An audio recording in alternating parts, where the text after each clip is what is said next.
Hey everybody, good morning. It's great to be with you this morning.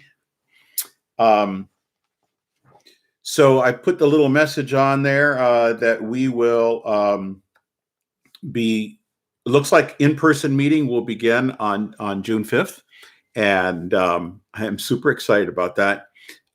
We will put more details up when we figure out how we're going to do that. Because I know we're still looking at being careful and doing all those things. And the facility we typically meet in, I got to make sure that we have that secured, and we'll do that. So I'll give you more details on that later to come. I have a friend, Rick, who's a fellow spiritual director who is a wonderful photographer. And I did a last Thursday's Wake Up with Henry on Instagram, and I talked a little bit about filters, and he was telling me afterwards that he usually tells his students, photography students, that when they get up in the morning and go out, to be like a 5-year-old, see the world like a 5-year-old. And I think that's a beautiful thing to think that way. But in a lot of ways, it's in opposition. I'm going to move this up a little more so we can get more lighted. In a lot of ways, it's in opposition to, it seems, to what that 1 Corinthians 13 chapter is that we've heard many times. We hear it at weddings, we hear it different places. And I've done different messages on 1 Corinthians 13, focusing on the clanging cymbals or that kind of thing. But I looked at it in such a fresh way, or it came to me in a fresh way just recently. And I think sometimes our own individual lives and circumstances and all of the things that we go through and what the world throws at us causes us to test our old thinking about older scriptures. I want to take a look at that again, 1 Corinthians 13, and you can pull it up on your phone or pull it up somewhere and read along with me as I talk about this. Maybe it'll give us a way of seeing one another in a different light. So let me just read first what the text is, and then we'll go from there. And before I start to read this, I want to tell you that from a contextual and from a historical standpoint, Paul is writing to the Corinthians. The Corinthians is geographically in a very high profile place. There's people from traveling through there and then stay. There are Jews and Gentiles. There are people in commerce. There's money. There's some different forms of worship. And so this young church, these young followers of the goose, the Holy Goose Spirit, through the teachings of Jesus, they are going through their own difficulties. And and they are fighting amongst themselves because they all are following a different leader. And then they become very tribal, and they begin to think their group is the best. And not only is their group the best, their group is right. And then even within the smaller structure of a church, they have some pride going on as far as their different jobs that they have in the church. They had administrators, and then they had people who were gifted in certain ways for the daily operations of the church. And so we see it in the writings here. And keep in mind too that Paul, when he writes letters to the church, it's very possible that he was not thinking that he was writing to us. He was writing to that individual community. He was writing according to what they were going through, not what Henry's going through post-COVID, pre-COVID, mid-COVID, and what he's going through right now in his own life. Not to say that these things aren't beneficial to us, but I don't think that that was his intent. He was writing to the people in Corinth, and specifically for them. And his mind is really looking at some of the religious arrogance that was happening within the inner structure, not the outside world on top of them, but within them in that little community who claimed to be following God. Okay, so here's the scripture. And think of those administrators, those individuals who had gifted roles that served in that community. He says to them, if I speak in the tongues of men and of angels, but have not love, I am a noisy gong or a clanging cymbal. There actually were some practicing, I don't know if you call them religious or mythological mystics, however you want to say it. And clanging cymbals was actually a thing, and the noisy gongs. I know we do that in a lot of ways, and the singing bowl and that kind of thing, but they actually referred to these ways. And they had a way about them. And in the Christians too, we think of the tongues that they were speaking without knowing exactly what they were, or languages they've never learned. And so you can see where they might become a bit haughty when they find themselves, my gosh, I see it in spiritual direction. You can create any kind of elitism in any kind of group. So he's saying you could have that gift, but if you have not love, if you have the prophetic powers, deep insight, and understanding in all mysteries and all knowledge, and if I have all faith so as to remove mountains, but not love, I am nothing. If I give away all I have, and if I deliver my body to be burned, but have not love, I gain nothing. So, a person who, and there were people who did this, a man in India who gives his body to be burned to send a message because of his concern about something. It's so hard to even fathom that Paul would minimize such huge sacrifice that's made. But he's saying, even if you do those things, even if you want to be like Gandhi, go on a hunger strike, even if you, in our day, fill in the blank, do whatever you want in the name of God, in the name of Jesus, in the name of Buddha, in the name of anything you want to say, if you have not love, you gain nothing. Love is patient, kind. Love is not jealous or boastful. It is not arrogant or rude. Love does not insist on its own way. It is not irritable or resentful. It does not rejoice at wrong, but rejoices in the right. Love bears all things, believes all things, hopes all things, endures all things. Love never ends. As for prophecies, they will pass away. As for tongues, they will cease. As for knowledge, it will pass away. For our knowledge is imperfect, and our prophecy is imperfect. But when the perfect comes, the imperfect will pass away. When I was a child, I spoke like a child. I thought like a child. I reasoned like a child. And when I became a man, I gave up childish ways.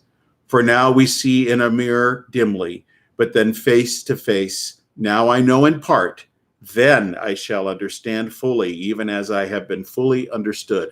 So faith, hope, love abide in these three, but the greatest of these is love. I want to start first by this first section of these administrators. All right, this is what Barclay says about that period of time and what they were saying.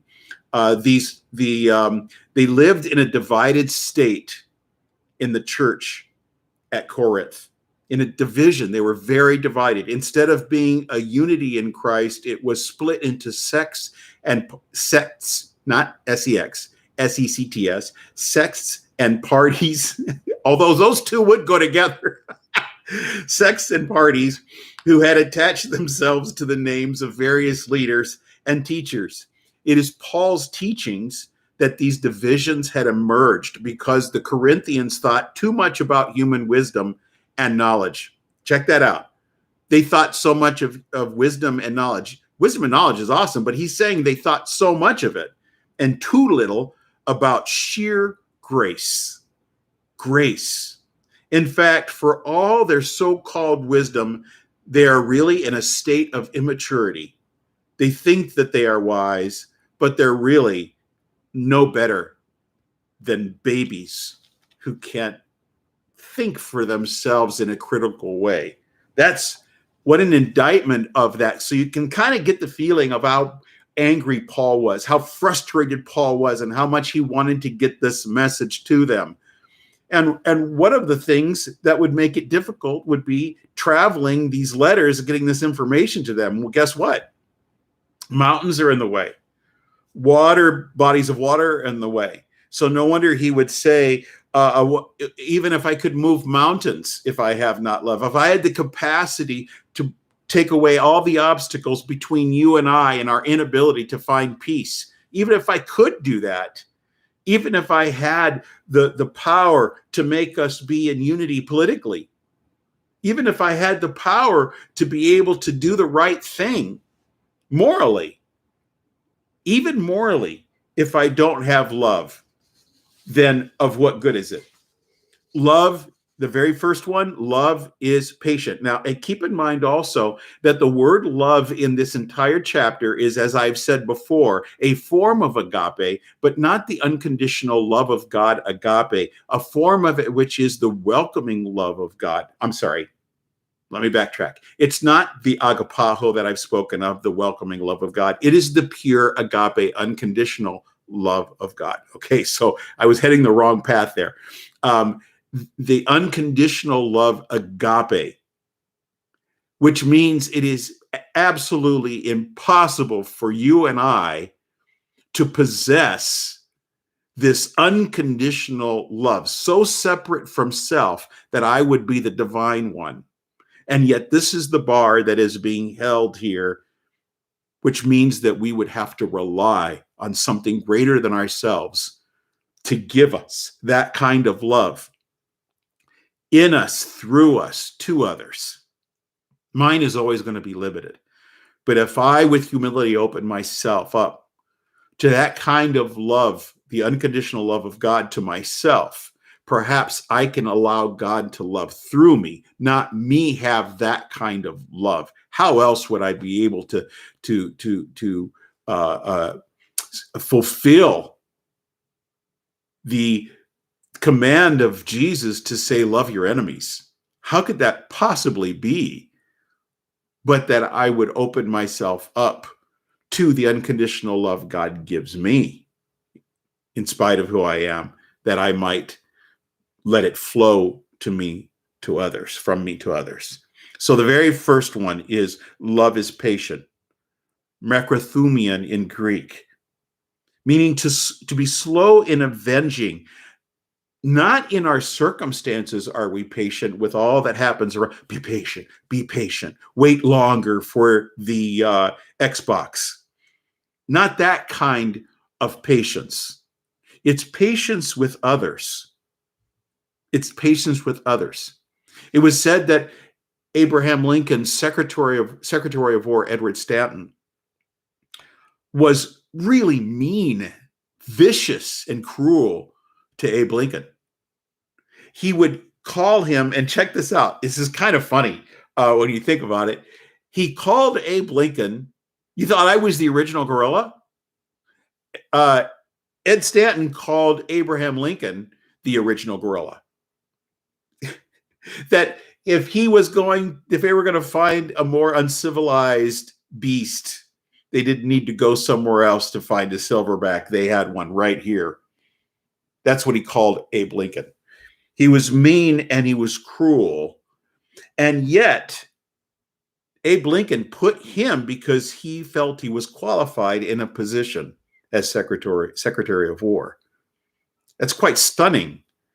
That is that kind of kindness, that kind of patience, to be able to see past what is happening to me. That's beyond, I think, something that I would be able to do.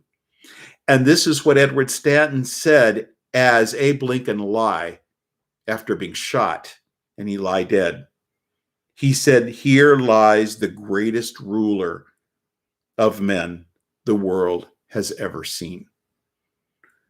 Patience won out with Ed Stanton, not necessarily in Abe Lincoln's lifetime, but in all of lifetime, in all of history, because of this kind of patience that was given. Love is kind. You know, Philip II, the King of Spain, Philip II, he was considered one of great religious knowledge and wisdom. And yet he's the one who started the Spanish Inquisition. That is what happens with religion without kindness. Religion without kindness.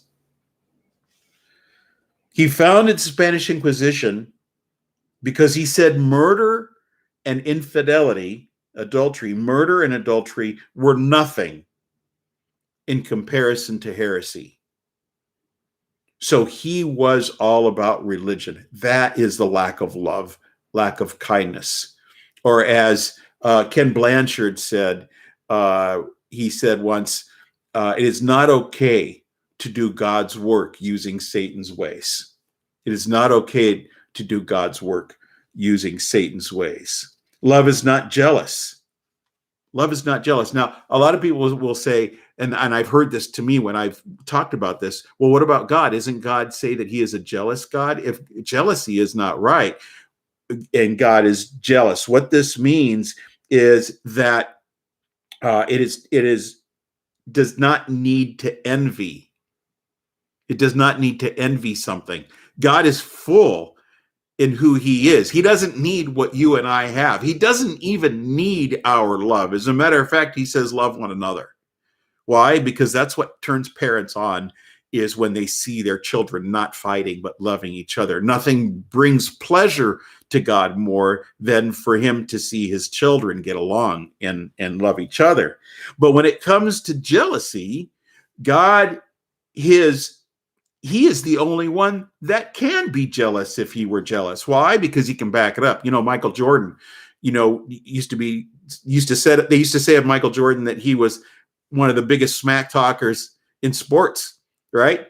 He would tell you ahead of time what he was going to do to you.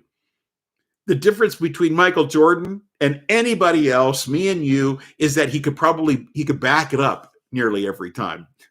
He would fulfill his braggery, if that's a word. He would be able to talk smack and back it up. Okay, that's a little image of what I'm saying with God. God can back up. He doesn't. In order for you to be jealous, you would have to be equal on the same level, competing with somebody else on an equal level. That's not okay. That's not okay in what this is saying. But that's not who God is. God is beyond and greater. It is our higher power. It is the divine. It is the only one that can back up its smack talk. All right.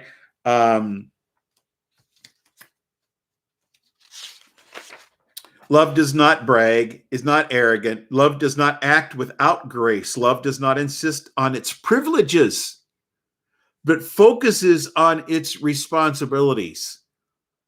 Don't you feel that in today's world? is that there's such a focus on privileges and our rights, and instead of our responsibilities to one another. It doesn't matter even if you're right in what you are fighting for, if it doesn't have love, if there is no love. And we'll say why that is again in a minute. So then we move into, let me finish this up. Love does not rejoice in wrongdoing. I got a problem with that. I do. I kind of have. There's right now in this political world, sometimes when I see somebody just pushing their way, I'm just being honest. And then I see them. There's even kind of a little part of me when I see spiritual abuse going on, and you see a leader, and you see some leaders that are teaching people things that are so abusive spiritually, and then they find out something about them. I'm kind of like publicizing a real problem in myself, and I see this. When they fall, I'm kind of glad. That's probably not a good thing. And I could put a righteous spin on it, but it's not right. And I have to think that through. I have to catch myself. My gosh, how quickly we can become thinking we're right, and love is almost extracted from the whole thing. We are all complicit. We are all part. Just as a side note, I love what Richard Rohr, I got a chance to hear him speak, and he said that Jesus did not die for the sins of the world. He died for the sin of the world, one sin, which means that in all that happens and takes place in the world, we are a part of it. We are one people, which makes us complicit in that. And that's frightening when I see things that are separate from me that people do, and I think them. But when I think of humanity, I'm a part of that. What is my responsibility in this thing? Thank God that this sacrifice was not for our individual sins, but for the sin in the world, for all, the scapegoat for all. Love bears all things, believes all things, loves, hopes all things, endures all things. Love never ends. Remember, that kind of love it's speaking of is only the kind of love that God can dispense, can give. It's the unconditional love. Only God has that. The best I can do is do the version of agape love, which is agapaho love, which is the welcoming love. With humility, I open myself to that kind of unconditional love that God offers to me. But now I open myself with a welcoming love that says, when I say to God, dude, I can't do this. I cannot love my enemies. It's too hard. God isn't saying, you better, as much as he is saying, you're right. You're incapable of. Let me love them through you. If you open yourself up to me, Henry, maybe I can love them through you. That helps me to transform instead of me waiting for another to transform. We change in this. So now we move into a different section. And it says, for we know in part and we prophesy in part. In other words, clear wisdom, the ability to have clear wisdom or to be able to see the future. All right. We can only see it partially. We can't see the whole thing. But he says when perfection comes, the partial will be done away with.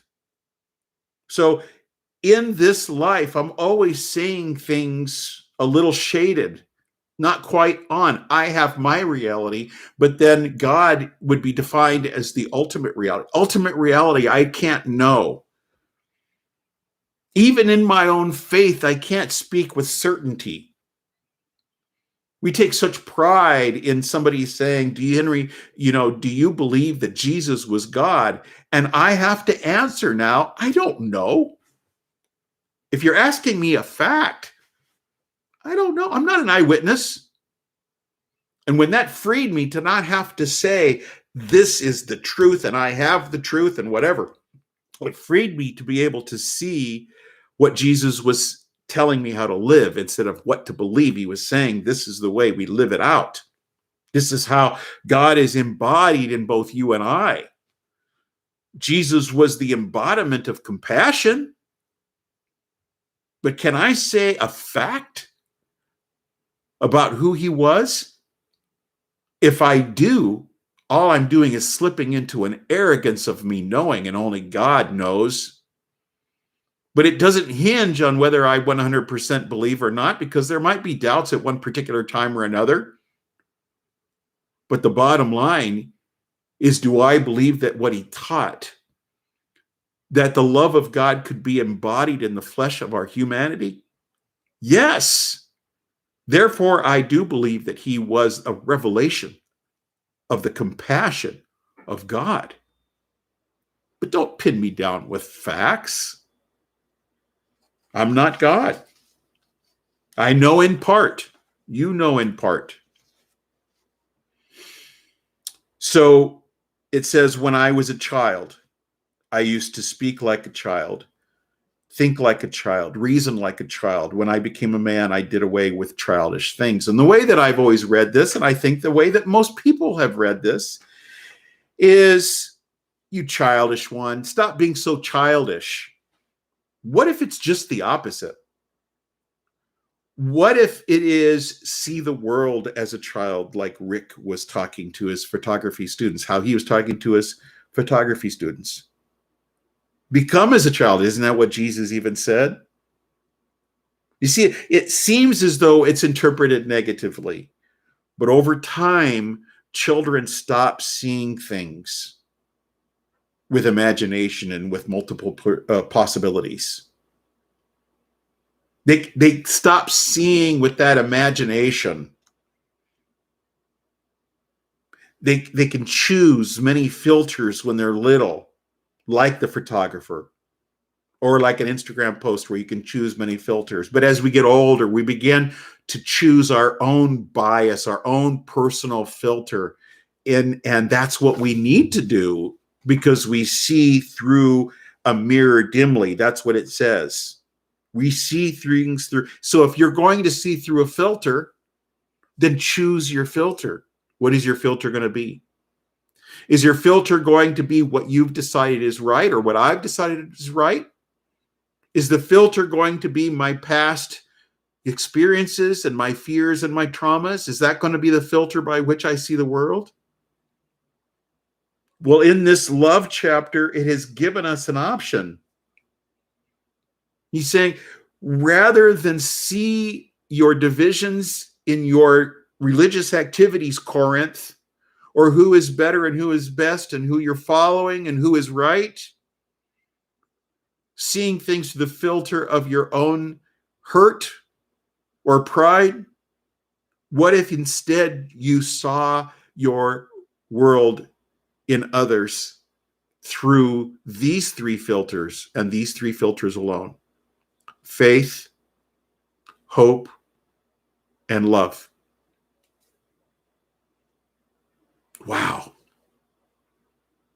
What if I saw through that filter? I would guess that if Abe Lincoln saw Ed Stanton through anything other than faith or hope or love, because he had to have faith that there was a possibility that the country came before this other person and himself. He would have to have hope that there was a future that would eventually evolve beyond what he was experiencing. And he would have to have love for his fellow human being that only could come from a God who loves unconditionally. Using those three filters, faith, hope, and love. We only see with limited vision. We only see through a filter. It says one day maybe we'll see it completely perfect and accurately. But of what good is it in this world to say I'm right, I have the monopoly on all that is good and religious? And what if I did? if I don't have things with the filter of love, then it's nothing. It's nothing. Maybe that's how we can enter the world in a new way today.